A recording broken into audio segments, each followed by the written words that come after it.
This week on Days of Our Steelers, Mike Tomlin and the Steelers head to Cincinnati for a rematch against the Bengals, a team that destroyed them the first time around in what is basically a must-win game for the Steelers.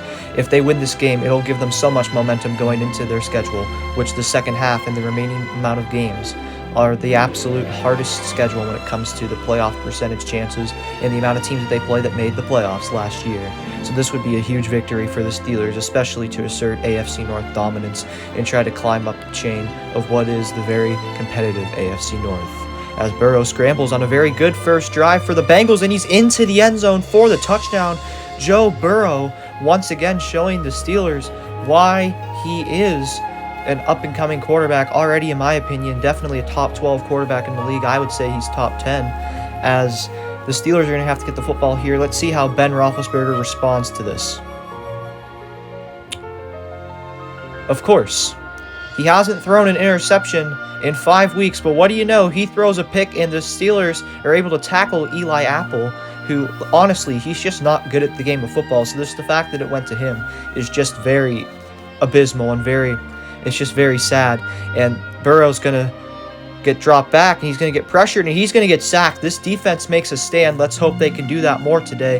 They're going to hold the Bengals to 3. Then the Bengals are going to take a 10-0 lead, assuming that this field goal goes between the posts, and it does. So the Bengals take a 10-0 lead. They have all the momentum in the world, but great stop by the Steelers defense. This offense is going to have to start producing, though, if they want to win this game, because the Bengals, they're not the Bengals that they used to be. They're not the 2015 to early 2020 Bengals that this Steelers team played.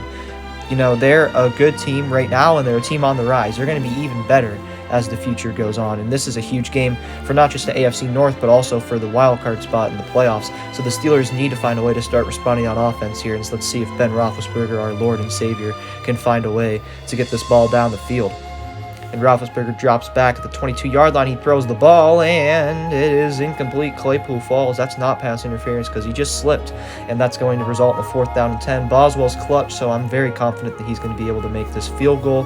He's going to line up. Presley Harvin's going to take the kick. I'm surprised it's not Mason Rudolph, because that's just how much they love that man. Kick is up, and it's going to curve in, and it is going to be good. That was a close one, but Boswell makes the kick. Steelers are down by 7. This defense is once again going to have to show up. They have their starters back from last week. They have back TJ and Minka.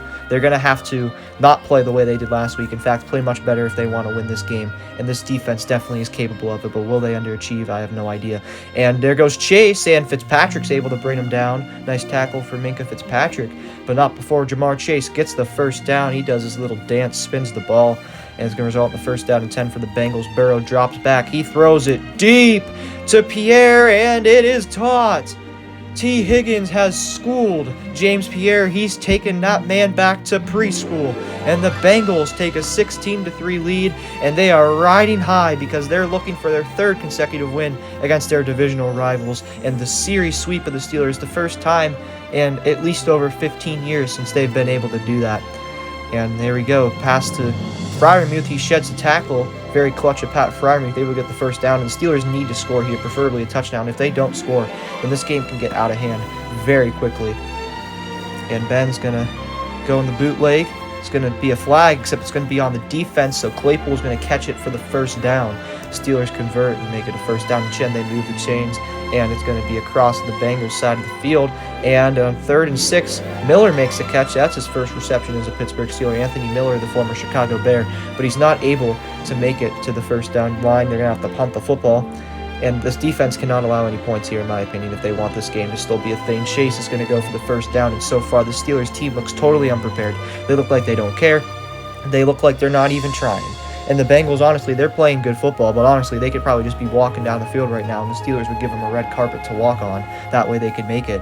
And Burrow is sacked this time, and that's the first. We didn't sack him last time. We had, I believe, 59-game streak of at least 1 sack. Last time he played the Bengals, that came to an end. So at least there's something about this game that's different than last, as Higgins is going to catch it on 3rd down and 10. He's wide open, so it really, this defense is just, I don't know, man. This year, I get Joe Hayden's not here, and this is how much we miss Joe Hayden, because let's be honest, if Hayden was in this game, they obviously still would have lost by a very large margin, but there's a good chance that Higgins wouldn't have caught that ball. And even if he did, I mean, he's just better than James Pierre. And the fact that his contract is going to expire and we're probably not going to be able to resign him after this year scares me, because from what I see from the secondary without Hayden, it completely falls apart. In particular, the cornerbacks. The cornerbacks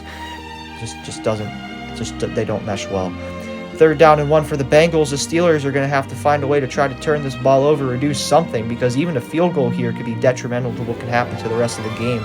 So they really need to find a way to get a turnover here, as there's going to be a flag, and it's going to be on the Steelers. And Mixon up the middle, and are they going to call him in?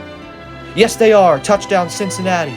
And the Bengals take a 24-3 lead, and if the Steelers don't get their crap together soon, then by all means, this is going to be a very ugly football game, which it already looks like it's going to be. This Steelers team, this is the biggest game of the season, and they come out here flat. They come out here looking uninspired, and they just come out here looking like crap. And Claypool, he can't hold on to the ball on 3rd and 1. That's very unfortunate. 4th and 1, let's see what Mike Tomlin decides to do, down by 21, and he punts the frickin' football. Ruiz, are you kidding me? You punt the football, it's 1 yard. This game is basic, like, I don't care. The state of this game, you have to go for it if there's 1 yard and you're not within, the other team's red zone if you turn over the ball. And Burrow, he's going to drop back, he's going to throw, it's going to be caught by Higgins wide open. He's absolutely schooling James Pierre today, and to be honest, I'm not surprised. I'm not calling Pierre a bust or anything. It's his first year in the system, really. But he needs to play better. And so does Devin Bush. It looks like he's effortless, not even trying. And we spent the 1st-round pick on him. I don't know what's happened to that man. And there goes Burrow, and it's intercepted by Minkah Fitzpatrick. And Fitzpatrick finally gets his first turnover of the season after a big play against the Packers was called back due to a controversial offsides by Joe Hayden as well. And Watt, oh my God. See, okay. Watt, stop. That's just unnecessary, okay, TJ? But the Steelers are going to get the football. But like I said, Fitzpatrick's had some big plays called back due to his teammates' incompetence, and that's intercepted. It's Mike Hilton, the former Steeler, going to the end zone, and that is a Cincinnati Bengals touchdown. They have 30 points to the Steelers 3. If you multiply what the Steelers have scored by 10, assuming that they make this extra point, they'd still be losing this football game. And Roethlisberger, when he has a bad game, let me tell you, he has a bad game. And there's Mike Hilton. He must be feeling great about himself right now. But like I was saying, yeah, Minkah, he's had some big plays this season. They've just been called back due to controversial calls and or his teammates just being idiots and getting penalized and then negating the interception, as he is brought down. Ben Roethlisberger is just having a rough day today. This offensive line's having a rough day today. Look at the pocket collapse, and he gets sacked again. Roethlisberger is taken down, and to start the second half, the Steelers can't do anything. He's holding his shoulder, so pay attention to that off of the field. You could definitely tell that it's hurting him a little bit. As it's 1st and 10 for the Steelers, they're able to get the stop. Thank goodness. And Ben fumbles the football, and it's picked up by the Bengals. Cincinnati's going to get this football back, and Ben, once again, he's having a rough day today, let me tell you. I mean, he's getting talked to by the offensive lineman, B.J. Finney, notorious for not snapping the football in Week 1 against the Patriots, and everyone else moved on the team, so it was false start everyone except the offensive lineman, and that's going to be, Highsmith almost had it. Highsmith almost had the football, and even though they still likely would lose this game, that just really stings. He juggles it. He cannot catch it, and that's going to give Cincinnati life. And with that life, they may have a 1st down. It's going to be close where the marking is. It looks like they're going to mark him a little bit short. It's going to be 4th down and 1. But the Bengals, notice how the Steelers didn't go for it when they were down by 21, but the Bengals are when they're up by 28, and they get it. 1st down, Cincinnati. Great play calling by the coach. Great execution. Joe Mixon, who's running all over us today, along with the rest of the offense. Obviously not running, but nevertheless, you get the point. And McPherson's going to kick it, and that is up and good. So the Bengals take a 34-3 lead. This doesn't even feel like a game day at this point. I mean, it just feels like they're just getting absolutely shellacked. And Mixon sheds the tackle. Who do you know? It's James Pierre, and he's going to not be able to outrun Edmonds. He goes out of bounds, but a big play by Joe Mixon, and he should be excited because he's having a big game today. Fantasy owners, if you're going up against Mixon, let me tell you, there's a pretty good chance that your team might be in jeopardy of winning your game. And right here is Higgins, and it looks like it's going to be a touchdown, but he's going to be called just short. But the graphics say touchdown. He thinks it's a touchdown, but honestly, his knee probably was short. They're going to take this back. It's going to be a really quick snap for the Bengals. They're not even going to bother reviewing the position so they can have a quick snap. 1st and goal for Cincinnati.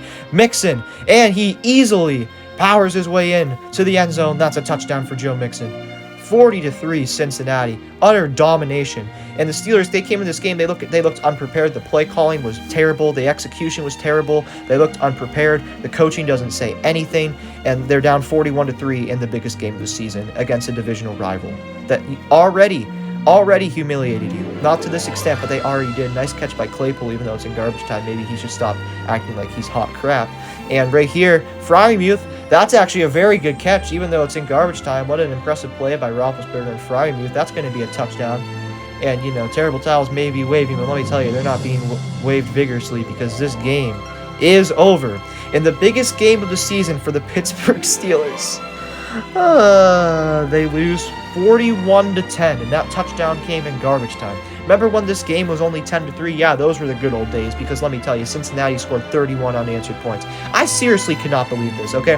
I would still be upset if they lost this game, just because of how important it is. But if they lost this game, by 10 or less, okay, respectable.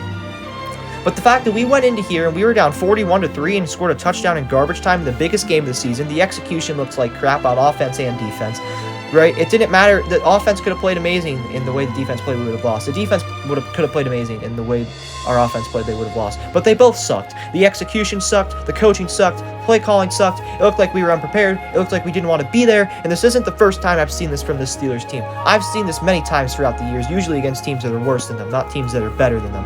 And just the fact that they did this today in the most important game of the season, coming off of a heartbreaking loss against the Chargers, where they did show a lot of heart nevertheless. And what do you know? The Steelers have fallen to 5-1, third place in the AFC North, and that's only because technically the Browns have 6 losses and the Steelers only have 5, but tying to the Lions basically is a loss, even though technically it's better than a loss. But this is just absolutely pathetic. What I saw from this team today was nothing short of abysmal, and it is the worst I've seen this team play. They played better in the playoff game against Cleveland. The worst quarter that I've ever seen this team play was in the first quarter against the Browns in the wildcard game, but the worst overall game I've ever seen this team play was in this game. They struggled to score points when they were playing prevent defense. They struggled to get stops when they only wanted to chew the clock. I mean, this team did absolutely nothing productive today. It was utterly disappointing, and it's an embarrassment to the city of Pittsburgh and to the Steelers organization. But you know what? It's great content for Days of Our Steelers. Am I right, everyone? Yes, I am.